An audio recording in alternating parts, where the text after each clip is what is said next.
স্থানীয় পোশাক শিল্পের কাপড় ও সুতার যোগান দিয়ে দেশের অর্থনীতিতে বড় ভূমিকা রাখছে বস্ত্র খাত।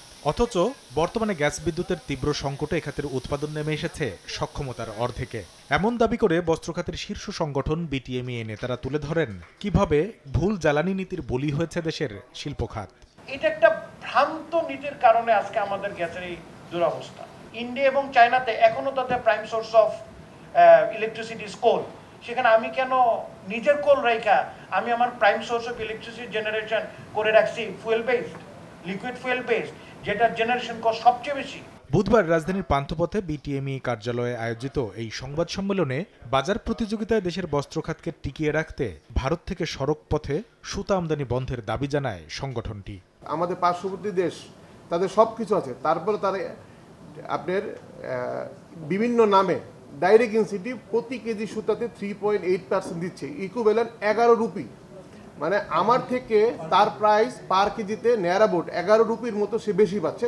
সেটা সে 3 দিনের মধ্যে পায় ক্যাশ গভর্নমেন্ট থেকে। আমি অনুরোধ করব কিছুদিনের জন্য যাতে সি পোর্ট, যে পর্যন্ত আমাদের বর্ডারটা সুরক্ষিত না হয়, ল্যান্ড পোর্টে যাতে সুতা আমদানি আপাতত বন্ধ থাকে।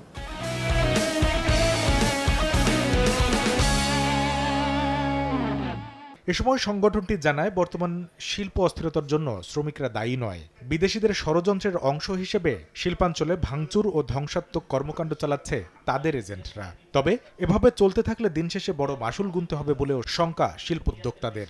আমাদের দেশের ওয়ার্কাররা কিন্তু খুবই শান্তিপ্রিয়। এখন যেটা সাম্প্রতিককালে হচ্ছে, এটা একটা বহিরাগত চক্রের মধ্যে আমরা পড়ে আছি। বিদেশে ভাবমূর্তি কিন্তু অলরেডি খুব খারাপ অবস্থা। আমরা যদি সহসা এটাকে ঠিক রিপেয়ার করতে না পারি, আমাদের হাত থেকে অর্ডার ছুটে যাবে। এ সময় শিল্প সহায়ক নীতির পাশাপাশি টিকে থাকার জন্য প্রণোদনার দাবি জানান সংগঠনটির সভাপতি।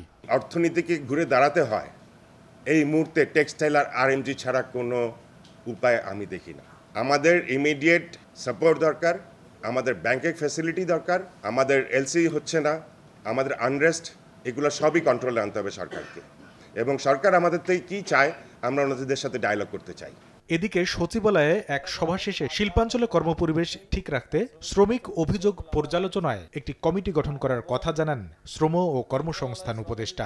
কলকারখানা প্রতিষ্ঠান পরিদর্শন অধিদপ্তরের কর্মকর্তাদের মাঠ পর্যায়ে জনসম্পৃক্ততা বাড়ানো এবং যথাসম্ভব মাঠ পর্যায়ে পরিদর্শন করে সমস্যা নিরসনের উদ্যোগ গ্রহণের সিদ্ধান্ত হয়েছে। শ্রমিকদের ন্যূনতম মজুরি নির্ধারণে পুনরায় দ্রুততম সময়ের মধ্যে কাজ শুরুর আশ্বাসও দেন তিনি। মজুরি বৃদ্ধি করা হয়েছিল। কামরুল হাসান সবুজ, সময় সংবাদ, ঢাকা।